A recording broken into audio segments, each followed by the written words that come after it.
Fringe meeting hosted by the Liberal Democrat History Group, and we've got a really exciting programme this evening. Now, some of you know who Claire Tyler is, you know that I'm not Claire Tyler. Unfortunately, Claire is not well, so I've been asked, I'm Kath, and I've been asked to chair this, and I'm very happy to do so because it's going to be very interesting. So, we've got two great speakers. Thinking I love local government, and we've got two great speakers on the history of local government. Our first speaker, who hails from Leeds, so it's going to be really good, is Ian Cawood, who is the Associate Professor of History at Stirling University. He's a member of the editorial board of the Journal of Liberal History. Yes. So perhaps we'll get stuff right in there.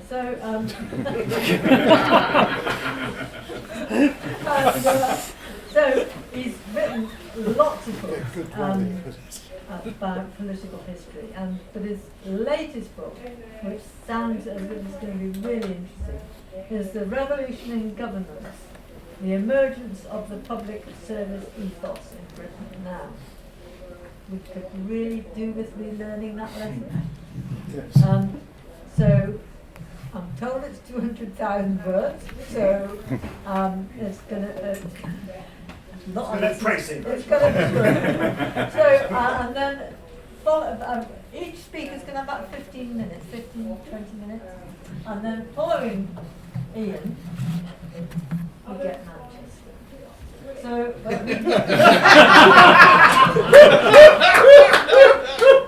best intros ever. No, it's the other side of the pennon. So, but it will be equally fascinating.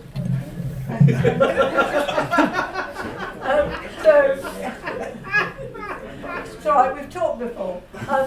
So Brendon, who works at the University of Manchester, and he's a former Lib Dem councillor, and he's got a PhD which is focused on Manchester liberalism. Couldn't we just do with that now?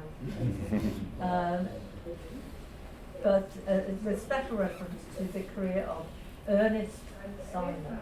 Now, but I know nothing about Ernest Simon, so I'm really looking forward to learning about what they did in Manchester. Ian is going to speak first. Over to Ian. Lovely, thank you ever so much. Local government is, I fear, not an issue with which to excite politicians, eager for a soundbite to capture the fleeting attention of a 24-hour rolling news service, social media, or the digitally distracted electorate itself, even if when there isn't a war going on in the Middle East, or a sex scandal engulfing the elites of the Western world. But it once was. Hard to believe now, but Sidney and Beatrice Webb once wrote of the characteristic English preference for local over central administration. That was, however, back in the 19th century. A century when, of course, the dominant political party was the Liberal Party.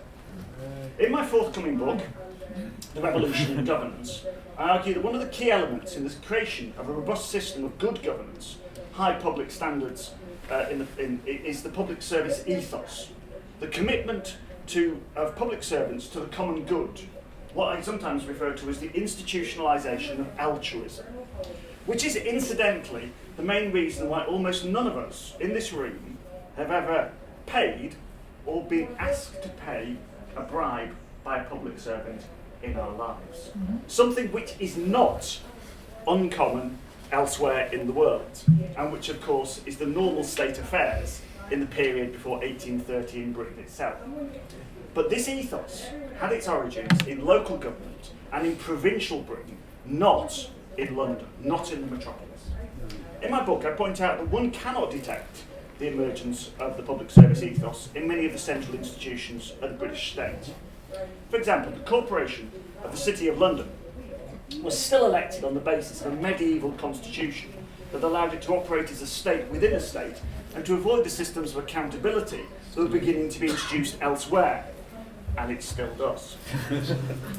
The Westminster political system continued to operate on the basis of 18th century standards of sociability, nepotism, favouritism, and the client-patient relations, and it still does. The Whitehall bureaucracy eradicated the worst of these behaviours, but instead it entrenched privileged access to its ranks by separation into a first and second division, the former of which required a set of qualifications that mysteriously, almost exactly accorded to the syllabus of Oxford and Cambridge universities. And it still does. The British Empire was run entirely to suit the needs of financiers, plantation owners, commercial interests and white bureaucrats themselves, definitely not for the benefit of the indigenous populations or those who sought to improve their conditions.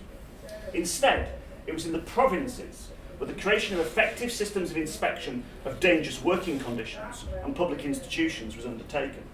It was at Scottish and then the new urban universities, Manchester and Leeds, where students, many of whom went on to become senior liberal statesmen and public servants, were taught of, and here's Dougal Stewart, the great teacher of Palmerston and others, to cultivate the virtues which may have a tendency to render us good and honourable citizens.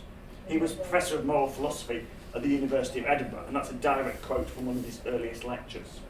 And it was in cities like Glasgow where the vision of the city fathers to bring clean water from the Trossachs to its inhabitants in the wake of the 1848 cholera outbreak led to the creation of an infrastructure which John Bateman, the engineer, who was of course a Yorkshireman, described thus: a work which will, I believe, with very slight alteration, remain perfect for the ages, which for the greater part of it is as indestructible as the hills through which it has been carried, a Roman work, not executed like the colossal monuments of the East by forced labour at the command of an arbitrary sovereign, but by the free will and the contributions of a highly civilised and enlightened city. That was the point, and that water supply still runs to Glasgow today. The Loch Katrine scheme led incidentally to the swiftest decline in the urban death rate in Britain's history, even swifter than that resulted from the creation of the National Health Service.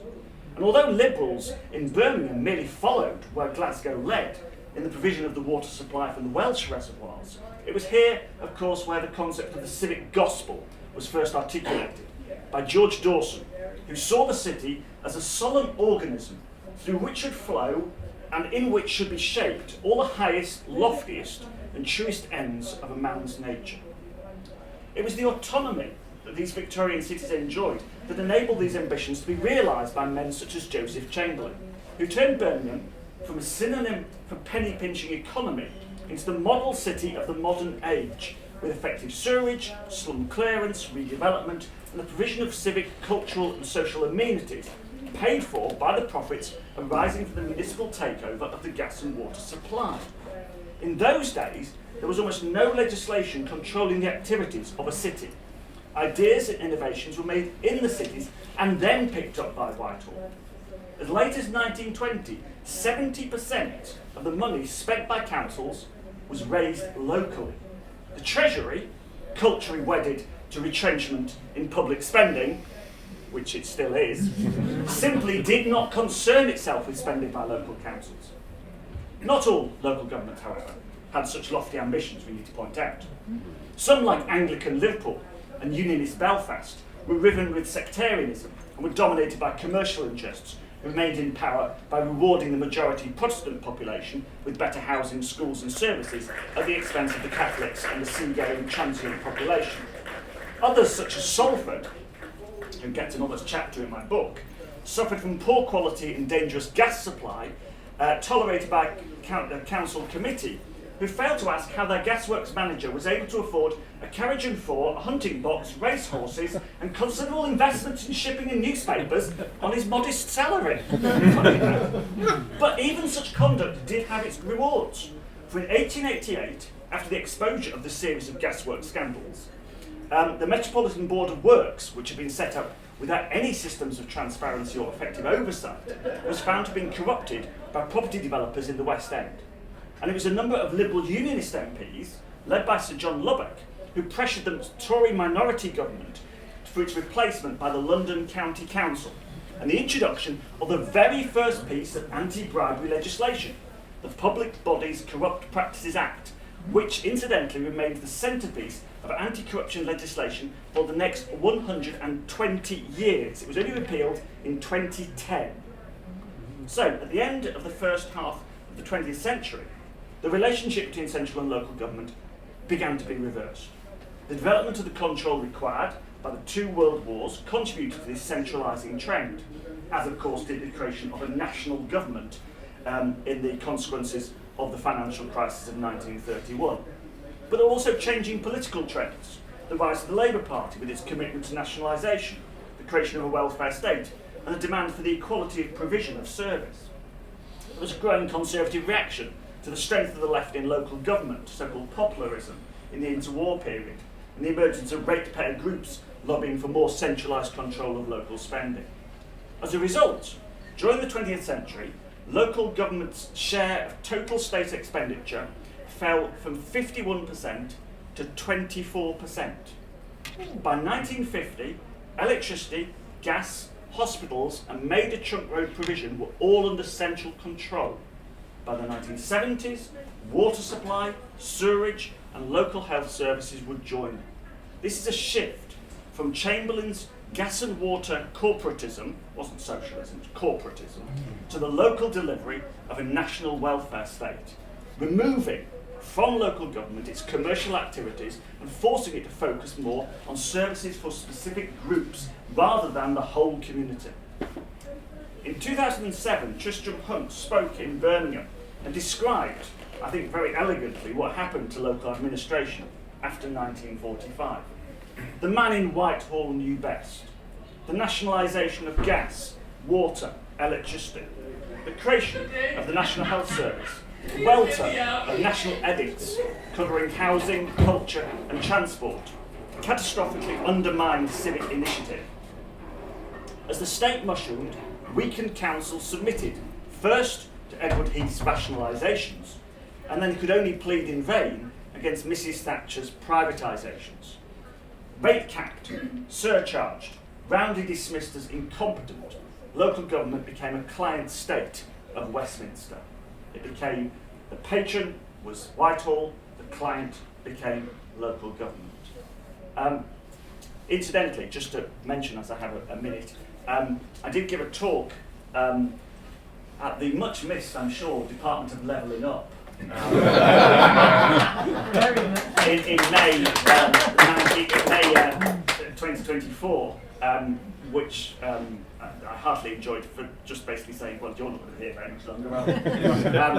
And I tried to explain to them exactly many of these points. And I sort of tried to explain that perhaps local government might possibly be better controlled by people at the local level. Oh no, one of the senior permanent secretaries told me, that's not how things should be done.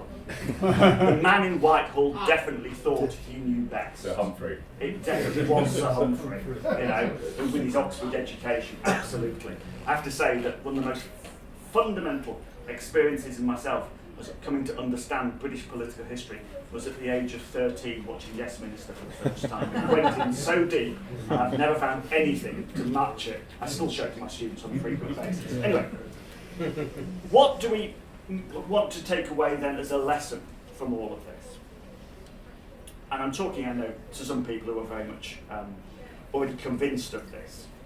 But fundamentally, British communities need to escape the dead hand of the Treasury. They need to escape the patronising handout culture that exists from central government. Whether that is under the absurd and frankly corrupt pork barrel banner of levelling up, or the nowadays even more patronising term of shared prosperity. Yeah?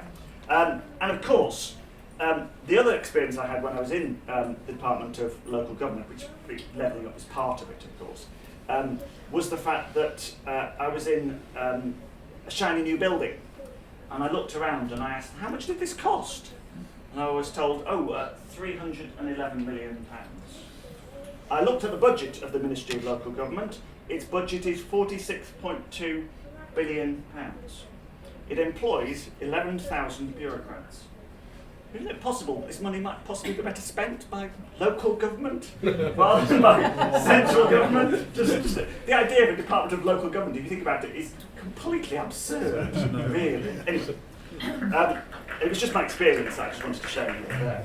So, instead, why don't we build on the legacy of those people who created the public service ethos? I appreciate I don't have much time to talk about that with you, but I'm happy to answer any questions further about it, or obviously to tell you to go out and buy the book when it comes out.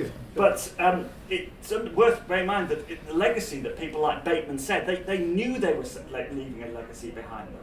People like Dawson and Chamberlain knew they were leaving a legacy behind. And it is the generations, the last 2 generations, or perhaps the last 3 generations, that have squandered that have reduced local government to the position of a client serviced by the leavings from the table of Whitehall. And of course we must be bipartisan about this. We think about where the popularity of people like Tracy Baggin in West Yorkshire, Dan Jarvis in South Yorkshire, and Andy Burnham in Greater Manchester, that comes from the identification and the ability they've had to revitalise a sense of civic and local pride. And it is, to a great despair, the fact that this just simply hasn't happened in Birmingham. There's been no attempt to do this. Birmingham, with its reputation nowadays as a complete basket case that can't even empty the bins, is in a sense the ultimate symbol of what's gone wrong in local government. We need to recognise, ultimately, that the improvement of most local communities is best handled by those communities themselves and by their local representatives. If we wish to defeat the forces of right-wing populism and divisive identity politics, so that's not just the right, it's the right and the left, we need a political and economic settlement that recognises as a central principle that power should flow up from the individual rather than down from the state.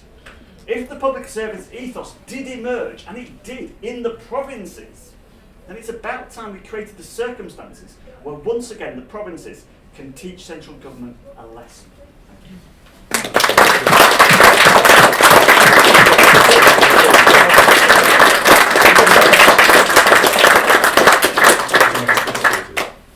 Well, that was absolutely stunning. Thank you very much indeed. Lots of lessons to be learned. The autonomy of the local city. I shall remember that. Yes. See what we can do about that £46 billion. That would transform Becky for us. So lots of great ideas there and challenges for us all. But can you hold them on for another 15 minutes or so while we would hear Brendon talk about Manchester. Well, picking up really from Ian's final point there about public service ethos, because I'm going to talk about 2 great public servants of Manchester, Ernest and Sheena Simon, who both served as Liberal Manchester City Councillors. Ernest from 1912 to 1925 and Sheena from 1924 to 33. And I think if you look at their respective careers as city councillors, the areas they championed and their achievements, it reflects a commitment to strong autonomous local government and shows what can be delivered and achieved at the local level. Their achievements in many ways challenged some notions of decline in the strength and role of local government, certainly in the early towards mid-20th century. And in many ways I would argue for this audience that Ernest and Sheena Simon exemplified the commitment that Liberals and later Liberal Democrats from the 1960s and 70s onwards would show to the importance of delivering change to people's lives by using local government and the powers that local government still has. But a little background to start. Ernest and Sheena were married in the year Ernest was elected to Manchester City Council in 1912. Before he met Sheena, Ernest had been born into a strongly Liberal family and was influenced by H.G. Wells and the Webbs. He came to believe in what he called his religion, which was that one's whole duty was to work for the happiness of the community, with the goal of providing equality of opportunity for all to realise their true potential as the good in itself. Ernest had been impressed by the dynamism of the Webbs and their achievements, and his ambition was wanting a wife who could play Beatrice to his Sydney. And that, I would argue, he found in Sydney in Sheena Potter. While studying economics at Newnham College, Cambridge, Sheena had begun corresponding with Beatrice Webb, whose advice led Sheena to undertake postgraduate study at the LSE. And during that time she got to know the Webbs better and embarked on a lifelong career as a social investigator, which would be instrumental to her work while she was a city councillor. She believed fervently in women's enfranchisement, but she steered away from militancy, largely owing to her parents' influence and her reliance on them financially. In February 1912, Sheena was invited by her university friend Eva Hubbock to a party where she met Ernest, and they married the following November. She'd always feared a conventional marriage which would confine her to domesticity and the loss of an ability to be a campaigner, and in Ernest she found the ideal match, a man committed to social reform. Theirs was a strong partnership of marriage, and their respective careers as city councillors delivered change and immense benefits to Manchester and to its people, which last to today, certainly in housing terms. So turning to Ernest first, the first area I wanted to look at is smoke abatement. Smoke had blighted Cottonopolis since the Industrial Revolution, with soot caking Manchester's buildings and being breathed in daily by its inhabitants, with the consequence of hundreds of deaths each year. Having attended a meeting of the City Council Sanitary Committee in 1910, before being elected to the City Council, Ernest learnt of those problems and sought to pursue the cause of smoke abatement, becoming in 1911 the Honorary Secretary of the newly founded Smoke Abatement League of Great Britain. But then in the following year he played an instrumental role in the creation of its Manchester branch, becoming chairman. And the branch monitored polluting factories, lobbied the council to take the issue seriously, to the degree that in 1913 the City Council created an Air Pollution Advisory Board, giving it money for research and education, and with Ernest now a councillor, made him its chair. He was tasked with experimenting and designing better domestic heating methods than coal fires. And his expertise in fighting pollution and air pollution in Manchester saw him appointed by the Ministry of Health to a national committee on the issue, and in 1922 he co-authored his first book, The Smokeless City. And I think there's no question Ernest's work made a lasting impact in Manchester and the north of England. For Ardwick-born Labour Minister Ellen Wilkinson, speaking in 1945, remembered Ernest's overpowering energy and personality, which had helped to clean the skies of our northern cities. On his election in 1912, he went straight onto the Finance Committee, which was unusual for a newly elected councillor in Manchester, though no doubt his experience as a businessman helped to drive that. It gave him an important grounding in how local government worked. He was also on the Library Committee, the Electricity Committee, the Withington Committee, which in many ways would be the equivalent of our area boards or committees of today, which covered the area he represented in Didsbury. Importantly, though, for him, he joined the Sanitary Committee. It was on this committee where he focused his early work. It would become the Public Health Committee, which included housing as one of its functions. And housing would become a major concern of Ernest's throughout his life. His membership revealed fully to him the deficiencies of housing in Manchester, but also, importantly, the effective way in which the worst defects were being dealt with by vigorous and imaginative use of existing statutory powers by the council. The powers to enforce closing orders on substandard properties. If a closure order was threatened after a personal inspection by the committee, it was possible to secure widespread reconditioning at the landlord's expense. So that by the start of the First World War, Manchester's back-to-back housing had been reduced to less than 40. Cellar dwellings abolished, numerous closed courts opened up. And looking back in 1935, Ernest felt able to describe it as a great achievement and by far the most effective and far-reaching piece of reconditioning that's yet been done in England. Whilst he recognised it was not only his achievement but that of an active committee, he noted that it had focused his attention on the need for reform and the ability to achieve results by using the current statutory powers that local government had, but also the need for wider powers for local government. and this would pave the way for the work Ernest would achieve around the vigorous promotion of the building of local council housing in the interwar years, and his emergence as a national expert on the issue of housing, both in his later years as a city councillor, his 2 periods as a Member of Parliament, and after.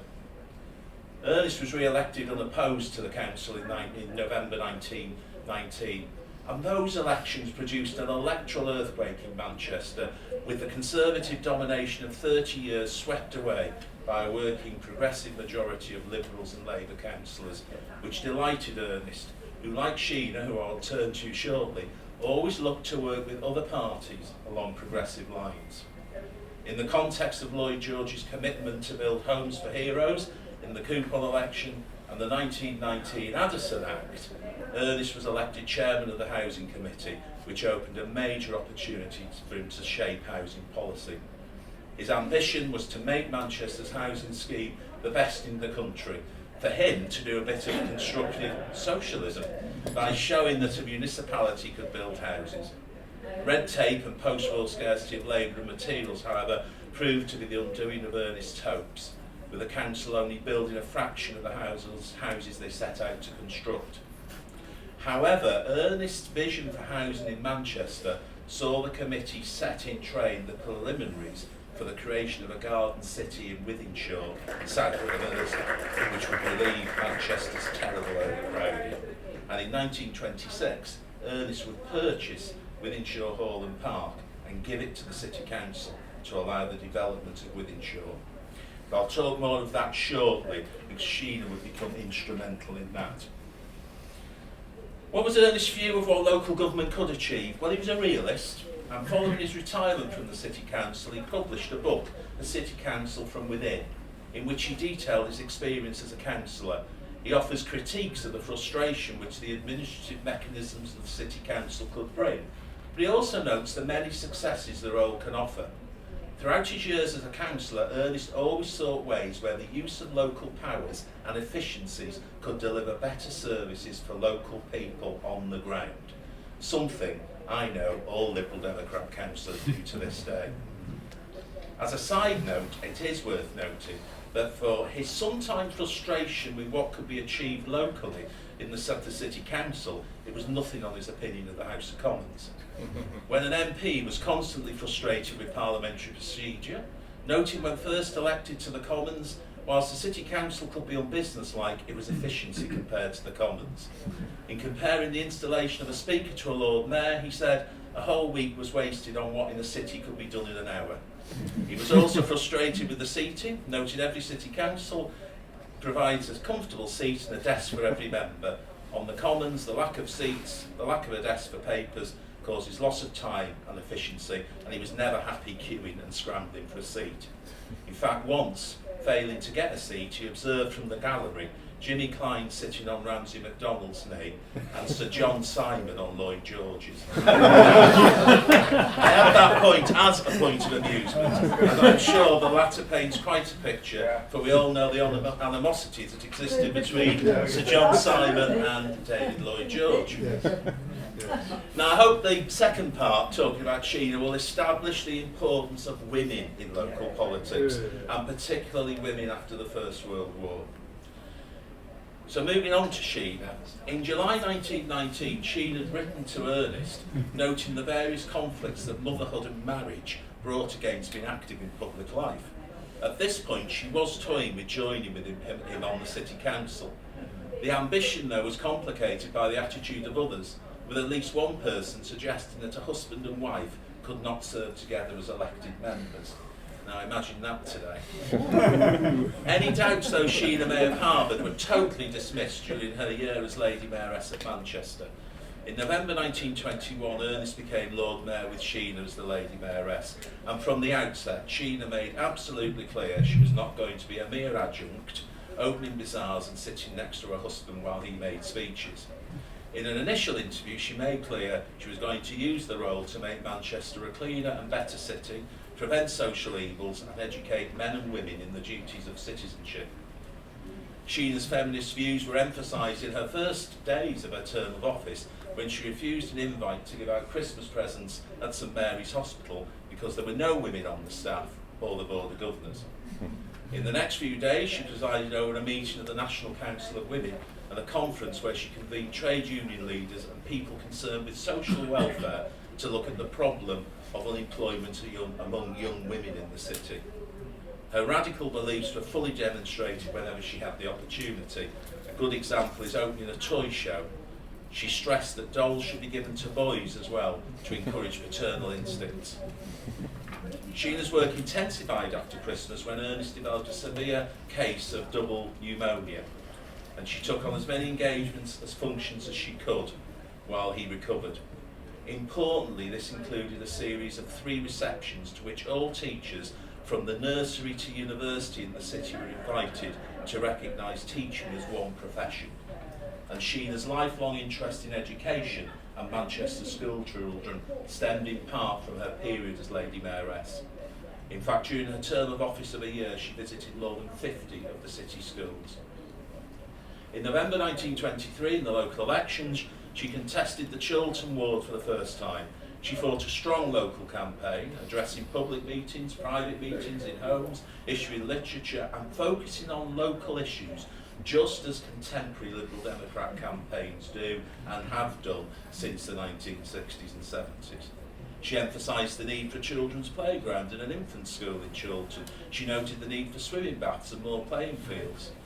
Failing to be elected by 579 votes, she'd fought a strong campaign, and it was a definite marker for the future, and Sheena stood again the following year. Another hard campaign, local issues that impacted on the day-to-day lives of electors. And she reversed the defeat of the previous year, and she became the first candidate to poll more than 5,000 votes in a local election in Manchester. Now imagine a winning candidate with 5,000 votes these days.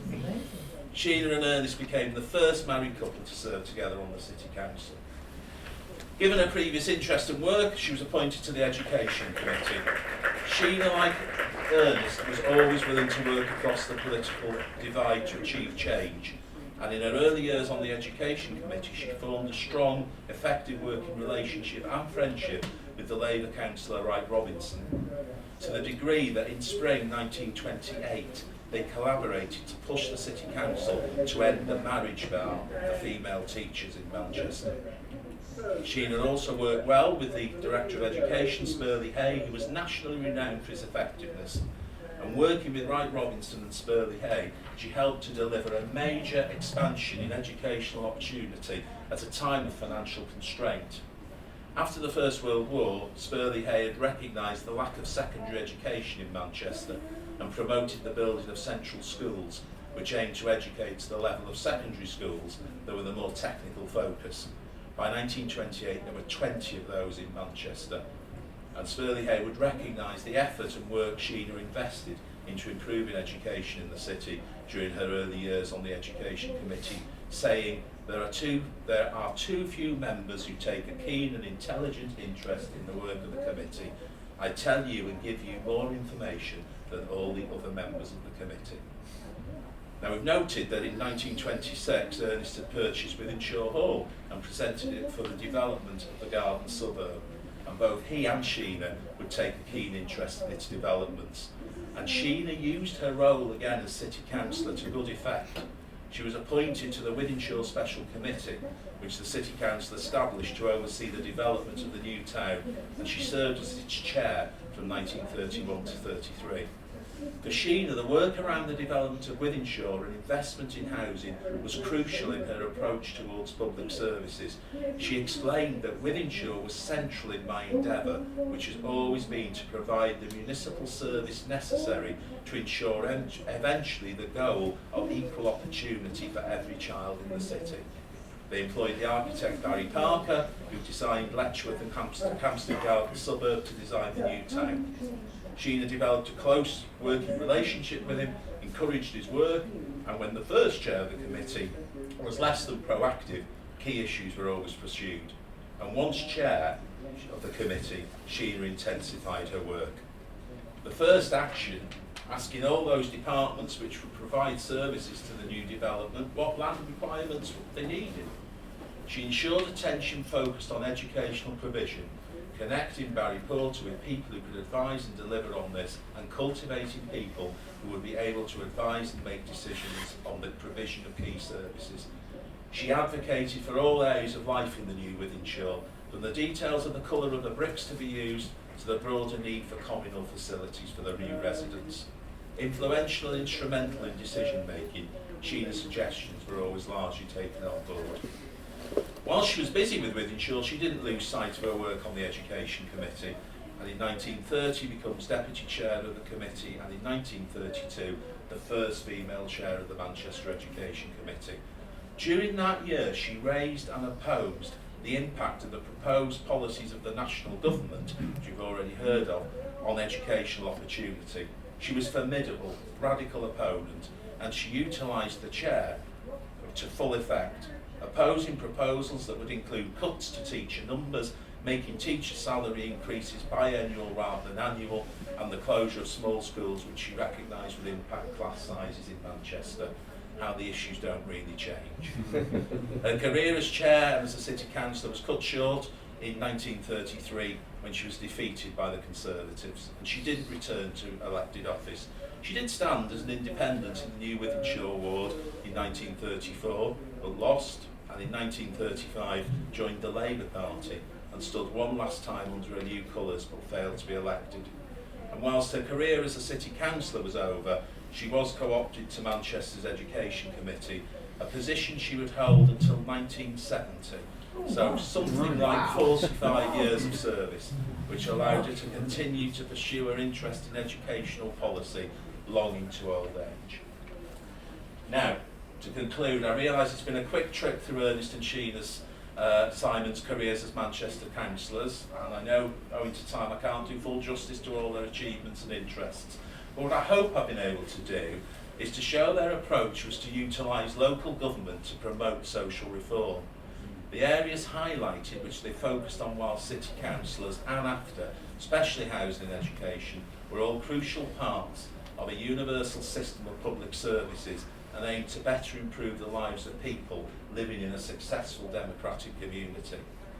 I would say they were precursors of the Liberals from the 1960s and 70s onwards, and now the Liberal Democrats today, who would recognise that real change can be delivered through localism and utilising local government and its powers, albeit those powers can be limited.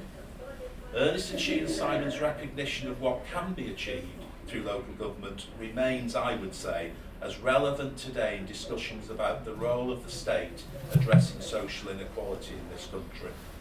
I'd argue that Simon's understanding of the role of local government has much to contribute, and looking at their careers, their desire to deliver change locally, imbued with a strong concept of public service, will only add to how local councillors may respond to the ongoing challenges faced across our country, and I'm sure I've been addressed with vigour at this year's Spring Conference.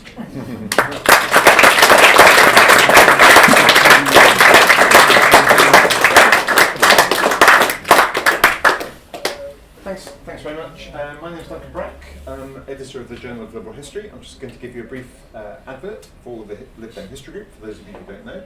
But before that, I want to say particular thanks to Kat Pinnock for stepping in to chair this meeting at very short notice. The History Group was set up when this party was founded, back in 1988. And with the aim of promoting discussion and research of the histories of the party and its predecessor parties, the Liberal Party and the SDP. And we do this in four main ways.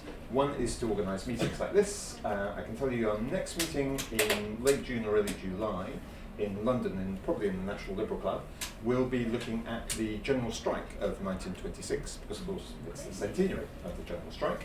Important not only for development of Labour relations in the UK, but also in the history of the Liberal Party, because it basically led to Lloyd George supplanting Asquith, which you can debate whether that was a good thing.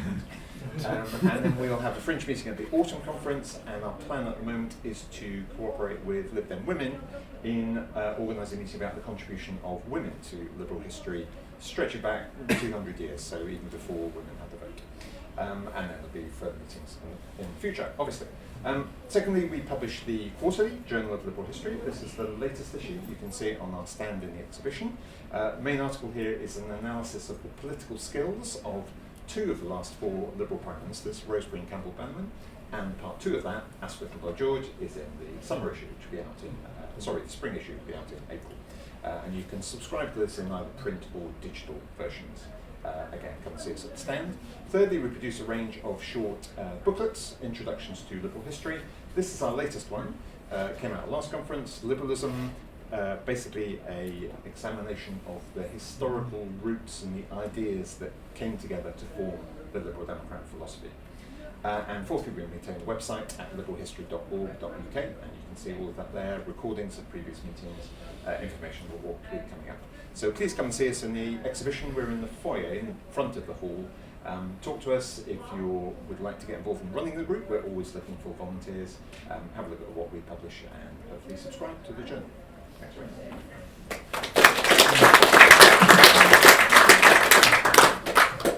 Right, that's the essential ad, I have to say, because without what the Liberal History Group do, we wouldn't have been able to put on this fabulous evening, which on one hand talked about, or pointed to altruism and ethos in local governments in the 19th century, possibly the 20th century as well, which we've heard from practical examples of the Simons. I like that Sheila Simon. I could, sort out housing. Yeah, I'd love to hear that. Anyway, so we now have time, but not enough time because you'll have loads of questions. But I'll get in as many as possible. So. Yes, Jeremy. Trying to jump in there, yeah. I was just going to ask you. I'm sorry, I'm afraid I've forgotten the first speaker's name. But, Ian Cawood. Ian, yeah, sorry. Well, perhaps the most important thing about the Liberals in Birmingham in the 1870s wasn't so much what they did, but the idea of having a party structure in the modern sense, where rather than having people sort of the great and the good getting elected and then deciding policy between them, you actually had a structure where people could join, anyone can join the party, democratic decision making, people being elected to a conference, the conference debating issues, making policy, which then went on to become the example for the National Liberal Federation, which became the example for the Joint Liberal Assembly, which became the example for that the Liberal Democrat Party conference was, and in a sense the reason we're here today is because of that. I've been a little bit less positive about it. The caucus, as it was known, of course, was seen as a political machine, and of course the great comparison that was made. A lot of the interesting thing about this local government issues and the areas that I'm looking at, about the idea of the development of the public service ethos is fundamentally the development of an alternative to corruption. I mean, fundamentally, in 1800, there wasn't a single honest public servant in Britain. By 1900, almost every single public servant was honest. That's quite an important change, isn't it? It's quite an important change. And as far as I can see, nobody's ever written about it, which I think is very British. Across the rest of Europe, everybody's written about it. So. The one thing that Britain did throughout the whole of the 19th century, basically from about 1820 onwards, is to think, whatever America does, we've got to do completely the opposite. Which I think is a pretty good rule of thumb.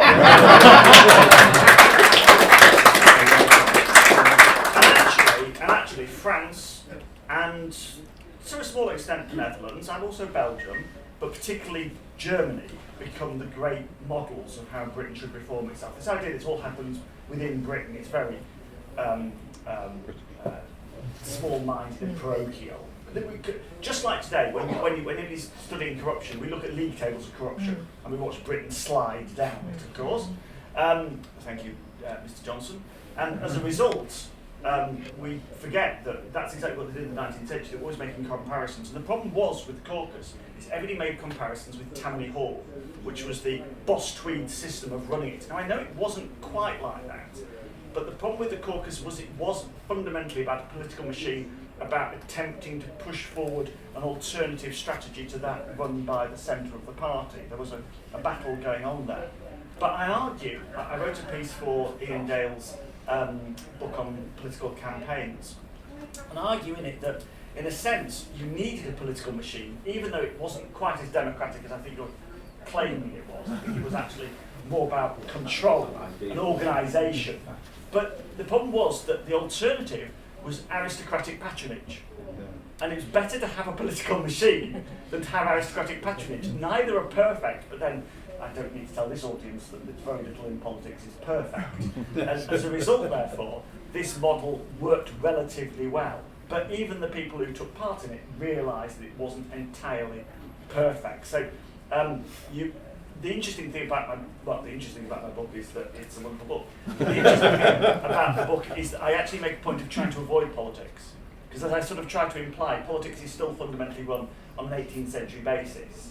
And it's modernised to some extent by Chamberlain, but still that doesn't really fundamentally change what happens at the centre of politics, the way it's run through. I mean, effectively, the Cabinet Secretary, let's give him his proper name, he's called the Patronage Secretary.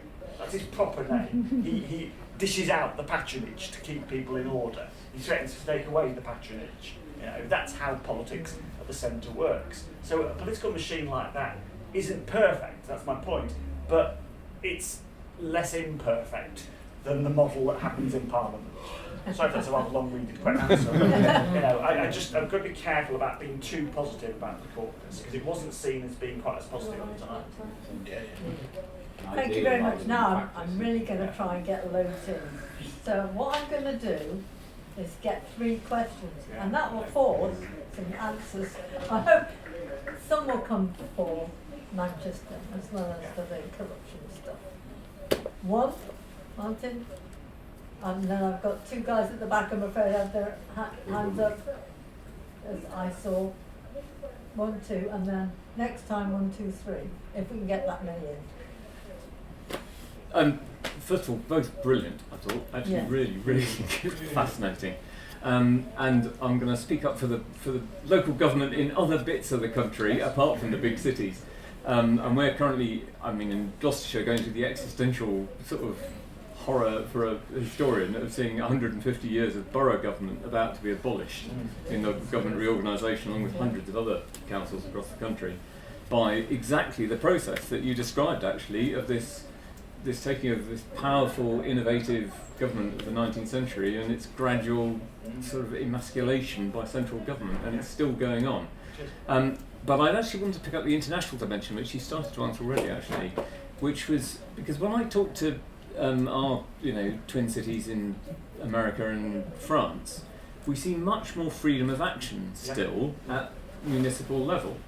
So I just wondered what your take on that is, really, and whether that cross-fertilisation still was carrying on, or whether we somehow lost the kind of impetus for proper municipal government that seems to have survived elsewhere. Right, I'm going to hold that one. Okay.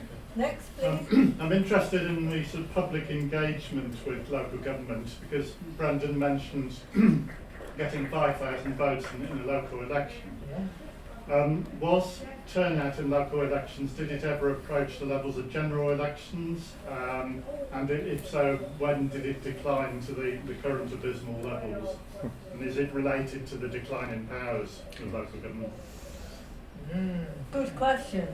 And please. What do you think are the areas in which current local authorities are most able to innovate in on a similar scale to historical Glasgow, Birmingham and Manchester?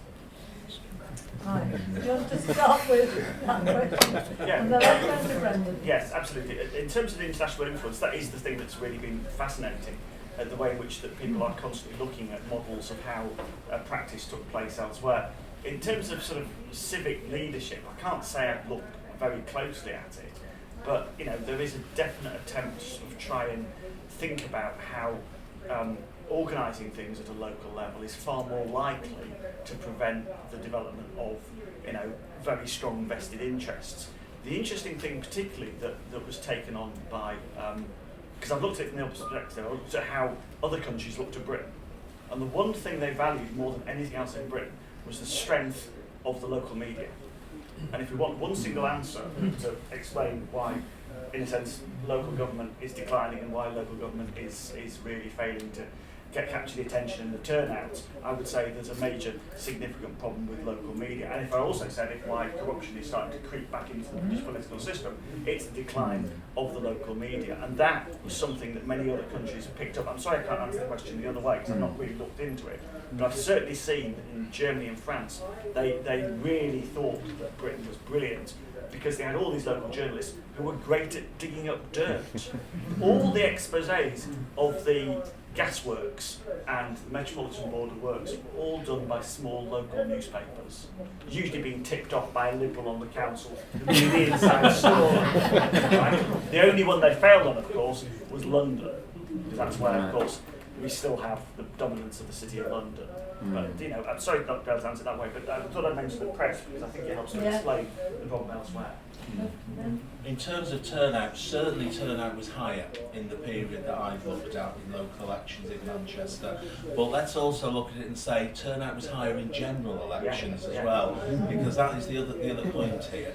And perhaps it's a good example of Ernest Simon actually, that whilst he was both a councillor, but particularly when he was an MP, he used to have delivered what he called his occasional letters to electors. We know it as focus now. There's no photographs, there's no bar charts, but you know, they were definitely engaging, particularly in the 20s, and I would say quite a big change from the Fourth Reform Act about the need to engage, and particularly female. If you look at somebody like Sheena, she did a lot of work with the female electors and would issue letters to the female electors about her husband and about herself as well, because he was the Member of Parliament for a period while she was the councillor for there. In terms of what we need today, so I'm going to go back to my experience actually, because when Kath said I've been a Lib Dem councillor, I have, and I've been on two authorities, bordering each other, Manchester and Stockport, and the thing that I noticed most between the two was that Stockport had far more autonomy at the local level with area committees, which we didn't have in Manchester. And you didn't have that same ability to achieve things locally that you could in Stockport. Not surprisingly, Manchester is Labour run, Stockport is Lib Dem run. Well, there we go, that's a political point. But for this audience, I'm sure that's fine. So I would say it's actually, what I think you can still do as local councillors is take it back and what you can achieve locally in your own area as much as anything. Because what I've talked about with Ernest and Sheena, the lasting legacy is within Shaw, because it's still there, and they've left lasting legacies in the city. But I think local councillors as well can, under those localism powers and so on, and to keep fighting for more powers to come back into local government. Totally. Those were my thoughts on that one. Thank you. So I've got not much time left, but 1, 2, 3. Is that okay? I'll try to be very speedy. It's connected to some of the other questions, but it seems to me that at the beginning of the 20th century there was quite a move towards national sort of universalism that came out of some, some good sort of instincts as well as Milan, both in all the parties. I mean, and then you also had a style of guess industrial, I guess, consolidation, thinking about things at a national grid. What were the specific? I mean, I know it's a big question, but what were the major mechanisms that effectively sort of got things out of the municipalities into the centre before the actual full-on state? Was that the final? I was going to ask, thank you for your delivery about education in Manchester, is how centralised it has become since 1974, because the committees as you described, I think would have been recognised by people elected probably up until about 1990. But we now have academies, the schools no longer managed by local authorities, they can't decide who runs it. I just wonder how that happened. It seems to have crept on us, and whether there are steps that Liberal Democrats can take to turn those powers to local authorities so that they again can run schools and have local champions for education. Much of local government historically has been independence, and the move towards politicising politics in local government. Is there any evidence that independents were able to pursue an ethos, as you talk about, Ian, or was it very much about saving public funds, keeping the rates low? What the role of the independent?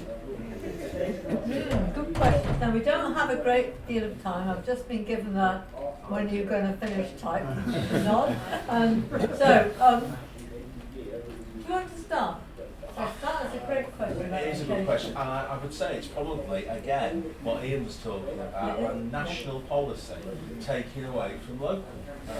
So again, it's about us campaigning about what happens locally. You know, that would be my answer to that one. I think it's a trend that came through national policy that led to a loss of power at that local level. Plus the redesign by the new Labour government of the council structure to an executive and scrutiny. So the Education Committee ceases to exist, and we find ourselves sitting on the Children and Young Persons Overview and Scrutiny Committee with an executive member answerable rather than a whole committee debating it. That would be my thought. We do have to make the point there that the public ethos, public service has been replaced by something, and that is new performance management. Yeah. That is centralised target setting, the deprofessionalisation, which I've seen in my own industry. I used to write books, now I produce outputs. Can you begin to say how demoralising that actually is? I write a 200,000 word book that tries to rewrite the 19th century, and I'm told that's a very good output. I've never come quite so close to violence in my life. In answer to the question about, and so I would ask people to really look at how new performance management and over-centralisation, target setting culture, data-driven culture, the emphasis on quantitative data rather than qualitative data. These are all things we need to seriously look at. Certainly go and watch Adam Curtis's new series. It's a brilliant episode on that. Answer to your question there, it's a very interesting one, I think, because in a sense, what happens is that you get a perfectly understandable desire to have an equality of provision, so that one area doesn't suffer worse than another area. You think of something like the experience of Jarrow, for example, or obviously, of course, the experience of Wigan, made famous by George Orwell. But fundamentally, it's the coming of the First World War, followed by the decline of the Liberal Party immediately afterwards. That means that, in a sense, the stage is set between an increasingly focused on local issues conservatism and an increasingly centralising Labour government. Then when you get the dominance of the Labour government and the Labour philosophy, after the Butt-Scullism, after the war, you of course get that centralising factor. And then of course you get Mrs Thatcher, who fundamentally abandons the local identity that Baldwin and others, that they learned from Chamberlain. They learned that localism, and that was one of the great successes of people like Macmillan, that focus on localism. And she abandons it, and she becomes the arch-centralist. She fundamentally have a battle between two different sides of the same coin. In answer to your question about independence, it depends what you mean by independent. You could have plenty of liberals who would toe the party line and just do what they were told, but there's people like James Manley, who was the councillor in Salford, who exposed exactly what Salford Gas Committee was up to, killing its customers and, as I say, lining the pockets of this. Is astonishing. If you go to Salford, go to the most expensive and most celebrated building in Salford, it's the gasworks. Believe it or not, when the gasworks was built, the manager had his initials put on the front of the building. I'm really sorry. You can tell we've had a brilliant, brilliant evening because you're all sitting here wanting more, and I'm really sorry. I've got the big get out now. So can we,